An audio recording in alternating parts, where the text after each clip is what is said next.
Hi, it's me Prince. എല്ലാവർക്കും black ടോഡിയോട് ചാനലിലെ പുതിയൊരു വീഡിയോയിലേക്ക് സ്വാഗതം. എന്തുണ്ട് വിശേഷങ്ങൾ? എല്ലാവർക്കും സുഖമല്ലേ? എല്ലാവരും ഹാപ്പിയല്ലേ? ഹാപ്പി ആയിട്ടിരിക്കുക. Anything happy life was to go on always positive. Bye. അപ്പം നമ്മളിന്ന് നോക്കുന്നത് വാട്ട് ഈസ് ആറ്റുകാൽ പൊങ്കാല, എന്താണ് ആറ്റുകാൽ പൊങ്കാല. അപ്പോൾ അതിനെക്കുറിച്ചാണ് നമ്മൾ നോക്കുന്നത്. തിരുവനന്തപുരം ജില്ലയിലെ ആറ്റുകാലിൽ സ്ഥിതി ചെയ്യുന്ന ഒരു ഭഗവതി ക്ഷേത്രമാണ്.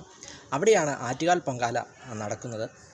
അവിടെ സ്ത്രീകൾ ഒത്തുകൂടി ഭഗവതിക്ക് പൊങ്കാല സമർപ്പിക്കുന്നു. ഇതിനെയാണ് ആറ്റുകാൽ പൊങ്കാല എന്ന് പറയുന്നത്.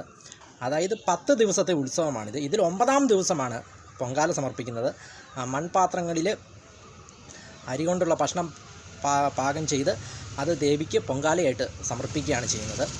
അടുപ്പുവെട്ടോടുകൂടിയാണ് പൊങ്കാല ചടങ്ങുകൾ ആരംഭിക്കുക.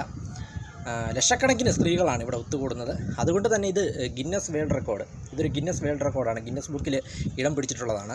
കാരണം ഏറ്റവും അധികം സ്ത്രീകൾ ഒത്തുകൂടുന്ന വാർഷിക സമ്മേളനം എന്നൊരു ഗിന്നസ് റെക്കോർഡ് ഈ ആറ്റുകാൽ പൊങ്കാലയ്ക്കുണ്ട്. അതായത് 1997 ഇത് ലഭിക്കുന്നത്. 1997 ഫെബ്രുവരി 23 ഏകദേശം 15 ലക്ഷത്തോളം സ്ത്രീകളായിരുന്നു അവിടെ ഒത്തുകൂടിയത്.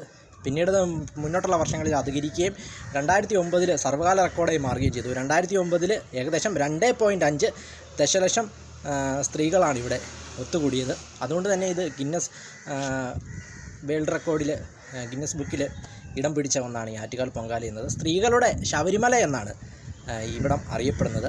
ഈ പൊങ്കാല നടക്കുന്നതുകൊണ്ട് തന്നെ എല്ലാ വർഷവും ഫെബ്രുവരി മാസം ആയിരിക്കും ഇത് നടക്കുക. തിരുവനന്തപുരത്തു നിന്നും ഏകദേശം 8.3 കിലോമീറ്ററാണ് ഈ ഭഗവതി ക്ഷേത്രത്തിലേക്കുള്ള ദൂരം എന്ന് പറയുന്നത്. വീഡിയോ ഇഷ്ടപ്പെട്ടാൽ ലൈക്ക് ചെയ്യുക, ഷെയർ ചെയ്യുക, കമൻറ്റ് ചെയ്യുക, സബ്സ്ക്രൈബ് ചെയ്യുക. വീണ്ടും പുതിയ വീഡിയോയിൽ കാണാം. അതുവരെയും ടേക്ക് കെയർ, ബൈ.